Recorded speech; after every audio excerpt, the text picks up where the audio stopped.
Okay, let's look at one final example of a division of a polynomial where it's a little bit different to the two that we've done previously. And we're going to take this polynomial here and divide it by x minus 2. But I've written it as we would normally in setting it out like this using this process of long division.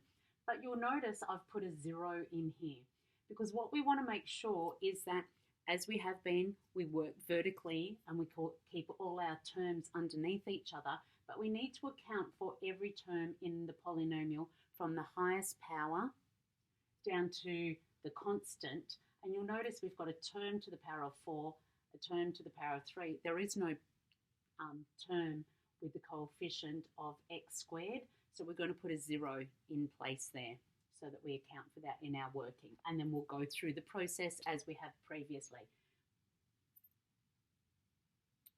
So dad, mother, sister, brother, rover, or repeat. Okay, so the first thing we're going to do is D for divide. So we're going to divide 3x to the power of 4 divided by x, and we can see that that goes in 3x cubed times. And now we're going to multiply. So 3x cubed times x, which is 3x to the power of 4, and 3x cubed times negative 2. So we get minus 6x cubed. Now we've multiplied, now we're going to subtract. So let's take these two terms. Remember, we're keeping them all aligned nicely. Negative 4x cubed minus a negative 6x cubed becomes plus. So we end up with 2x cubed here, and 3x to the power of 4 minus 3x to the power of 4 gives us a result of 0. Now we bring down our next term, and here our next term is 0. Okay, so plus 0 here.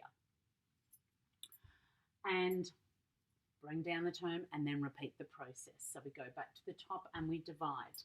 2x cubed divided by x is going to give us 2x squared.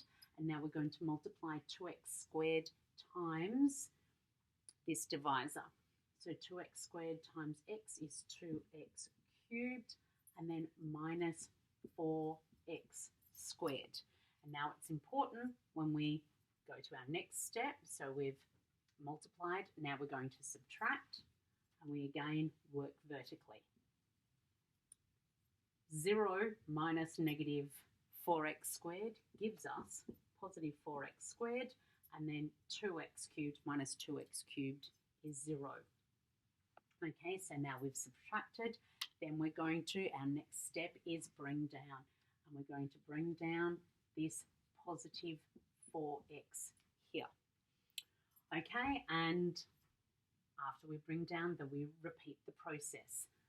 Back to dividing. 4x squared divided by x is positive 4x. And now we're going to multiply 4x by x minus 2. After we've divided, remember we multiply. 4x times x is 4x squared. 4x times negative 2 gives us negative 8x. Okay, after we've multiplied, then we're going to subtract as we have previously. So 4x, remember working from the right hand side, 4x minus negative 8x gives us positive 12x. 4x squared minus 4x squared gives us a result of 0. So we've subtracted, now we're going to bring down. And what have we got here? To bring down this negative 8. Okay, so repeat the process again. Go back to dividing. So we're going to divide 12x divided by x minus 2, and that's going to give us a positive 12. After we divide, we multiply. 12 times x is 12x. 12 times negative 2 gives us negative 24. Okay, so we've multiplied. Now we need to subtract. Negative 8 minus negative 24 gives us positive 24. Negative 8 plus 24 is 16. 12x minus 12x gives us a result of 0. So now we end up with a remainder of 0. We have no more terms to bring down. We've repeated the practice until we've come up with a remainder, or we have a result at the end of 0. And we could rewrite this polynomial. So we have 3x to the power of 4 minus 4x cubed plus 4x minus 8 is equal to x minus 2 times 3x cubed plus 2x squared plus 4x plus 12 plus our remainder of 16. Now have a go at some of these long division problems yourselves.